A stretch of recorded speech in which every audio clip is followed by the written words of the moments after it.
When I first entered this class and we began an introduction to creative histories and the many forms creative histories can take, there was one novel in my mind that struck me as a perfect example of what creative histories was, and that's Peter Carey's True History of the Kelly Gang. Forgive me if you're tired of hearing about Ned Kelly, or that you've read the book and you found it slow, drawn out, lacking action. But True History of the Kelly Gang is, for me, an extremely exceptional and important novel about one of Australia's most fascinating and iconic personalities, Ned Kelly. Now, the purpose of this video is to highlight how creative Carey's novel really is. So what I'm going to do is talk about a few select parts of the book which elevate the novel beyond a simple dry recount of history. And the way Carey does this is by making Ned's history far more personal, far more relatable, in a word, more creative than anything we've read before in the Kelly Gang. Peter Carey. But before we begin, I just want to take a moment to talk about the author. Peter Carey is arguably one of Australia's most successful and acclaimed authors. He was born in Bacchus Marsh in Victoria in 1943, and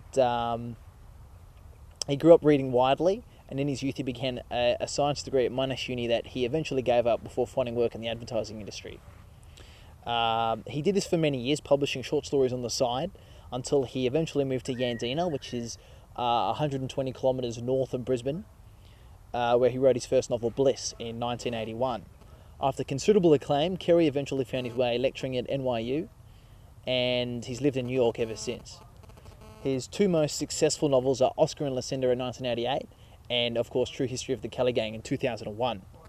Both these novels won the Booker Prize, and he's only one of two authors to have won the Booker Prize twice. Okay, so the book now, True History of the Kelly Gang. Style.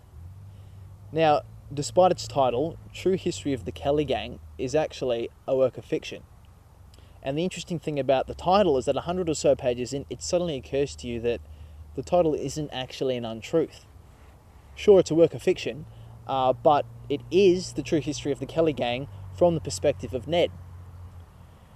True History of the Kelly Gang is written from Ned's perspective, and the novel is meant to serve as Ned's documentation of the true accounts of his life, to set straight the records, and it's intended for the eyes of his yet unborn daughter to read when she grows up.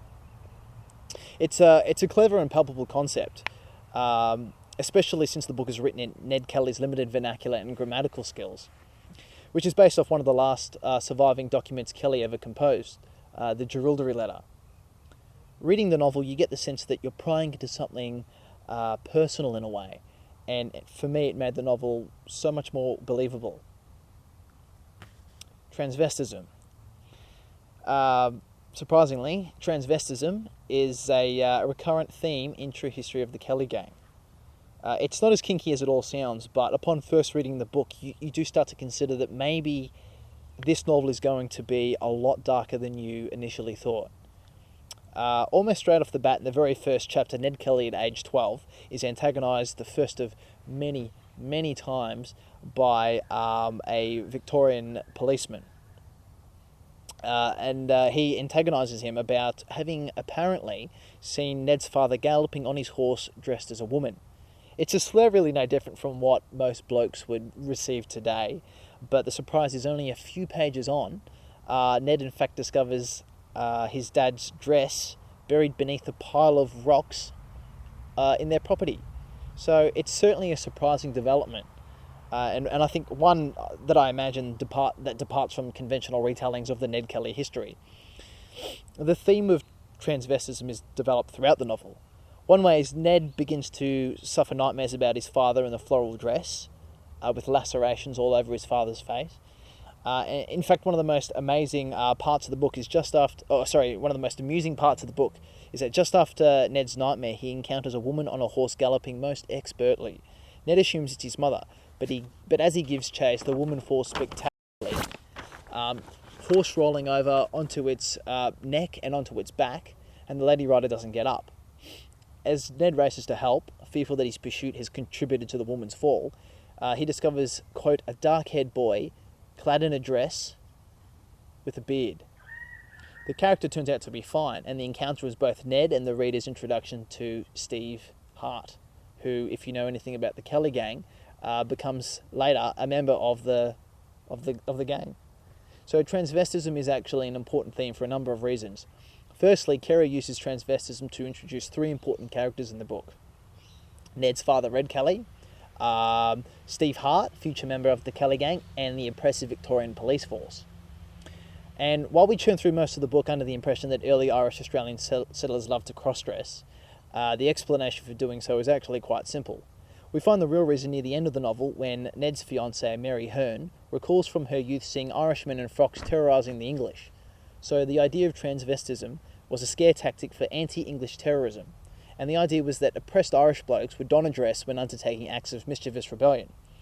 But to finish up on this theme, the best way Carey uses transvestism is to provide the seed in Ned's mind of the benefits of battle dress, which evolves into the iconic iron armoury Ned Kelly is known for wearing today. Strength. Peter Carey paints Ned Kelly as a man of above average size, not a huge bloke, but one with profound strength and endurance. We discover this as Ned is time and time again placed in situations of conflict, violence, and physical labour that would overwhelm the rest of us, yet which Ned inexorably conquers. His ascension to becoming a resilient bushranger makes a lot of sense, seeing Ned grew up in a family who essentially survived having nothing. So after Ned's father's death, Ned runs the family farm, digging holes, erecting fences, lopping trees, breaking in horses from sunrise to sunset. Essentially a childhood that amounts to providing the perfect preparation for a bushranger. True History of the Kelly Gang really does a great job of personifying Ned as a uniquely powerful individual. Let me use a couple of examples. At the beginning of the book, as rumours spread at school about Ned's father's cross-dressing, Ned sought the source of his bullying, a kid called Patchy Moran, who, quote, seemed a giant, all hair and pimples. I thought he would soon kill me. Ned took on the bigger kid, wrestling him on top of a bull ant's nest, until Patchy Moran gave up, swearing never to insult Ned's father again. This encounter, however, seems as a precursor to one of Ned's biggest conflicts, his fight with Wild Right. Wild Right was a thief who gave Ned a stolen horse to look after one afternoon. Unbeknownst to Ned, the horse was stolen. So when Ned was stopped by the Victorian police, it ultimately led to Ned's arrest and a 3-year prison sentence. So, understandably, Ned was pretty irritated about that. So he went about arranging a fight with Wild Right once he'd been released from prison. And it was a fight that became much bigger, a far much bigger spectacle and a far harder challenge than Ned had originally envisioned. The fight is told by Joe Byrne, who recounts it later to Ned. Quote, Wright were as effing mad as a snake. There were nothing he would not do to win. He were the strongest, but if truth be told, he were a mite slow and clumsy. But despite all this, we've always known Ned was tough. The fact Ned had been shot 28 times during his final stand is well acknowledged. But it's what Peter Carey has done with composing new conflicts, raising Ned's frustrations, his struggles, which have brought creative depth and drama to Ned's person in history. What's most successful about this book is the way it's been produced so creatively as to render Kelly's history so much more interesting, especially when considering it's a history that was spectacular in the first place and that has been retold and reinterpreted so many times before. So how is this history being made so fresh again? By fleshing out the human in Ned, by taking the details of history and going deeper into the human journey, by building intricate descriptions, and by rationalising one of the most marginalised Australians in our nation's history. So what else is this novel but a creative history? And a fine example of one at that.